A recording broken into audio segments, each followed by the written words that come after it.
महाराष्ट्र और कर्नाटक के बीच सीमा विवाद हिंसक हो गया है। इस विवाद की जड़ 1956 के एक कानून में है और हल कहीं नजर नहीं आ रहा। महाराष्ट्र विधानसभा ने एक प्रस्ताव पारित करके कर्नाटक के 865 गांव को अपने यहां मिलाने की कानूनी प्रक्रिया शुरू करने की बात कही है। कुछ ही दिन पहले कर्नाटक विधानसभा ने ऐसा ही एक प्रस्ताव पारित किया था, जिसमें कहा गया था कि अपनी 1 इंच जमीन भी किसी दूसरे राज्य को नहीं दी जाएगी। नेताओं के बीच का ये विवाद हिंसा के रूप में सीमा तक पहुंच गया है। दोनों राज्यों में एक दूसरे के वाहनों पर हमले किए गए। इस तरह हिंसा के और भड़कने का भी डर बढ़ गया है।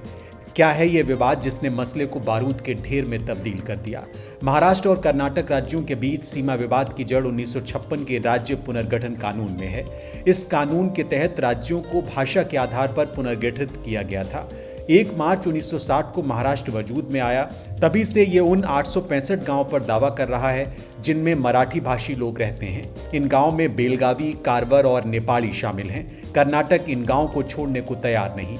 25 अक्टूबर 1966 को सुप्रीम कोर्ट के मुख्य न्यायाधीश रहे मेहर चंद महाजन की अध्यक्षता में एक आयोग बनाया गया था, जिसने बेलगाम पर महाराष्ट्र के दावे को खारिज कर दिया। हालांकि उस आयोग ने 264 गांवों को महाराष्ट्र में शामिल करने की सिफारिश की थी।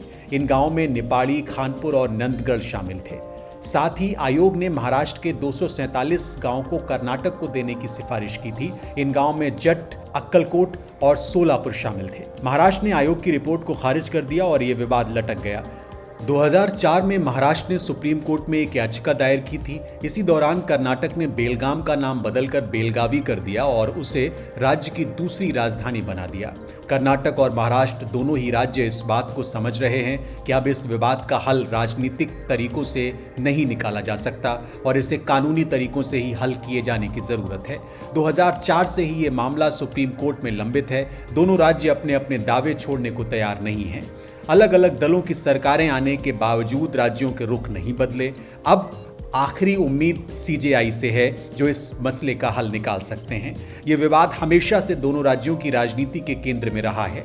महाराष्ट्र में हर पार्टी के घोषणा पत्र में इस मुद्दे का जिक्र होता है और राज्यपाल जब विधानसभा में भाषण देते हैं तब भी इस विवाद की बात होती है। लेकिन इस बार मामला आगे बढ़ गया है। 2 हफ्ते पहले महाराष्ट्र के मुख्यमंत्री एकनाथ शिंदे ने सीमा विवाद की समीक्षा करने के लिए बैठक बुलाई और अपने 2 मंत्रियों, जिनमें चंद्रकांत पाटिल और शंभूराज देसाई शामिल थे, को इस विवाद के राजनीतिक और कानूनी हल खोजने की जिम्मेदारी सौंपी। साथ ही उन्होंने बेलगावी और इलाकों के स्वतंत्रता सेनानियों के लिए पेंशन और मुफ्त सेवाओं का ऐलान भी कर दिया।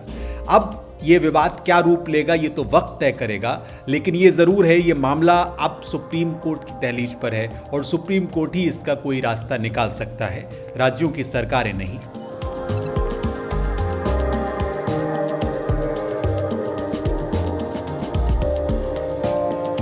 आप हमसे जुड़े रहने के लिए सब्सक्राइब करें YouTube पर, फॉलो करें Twitter पर और लाइक करें Facebook पर।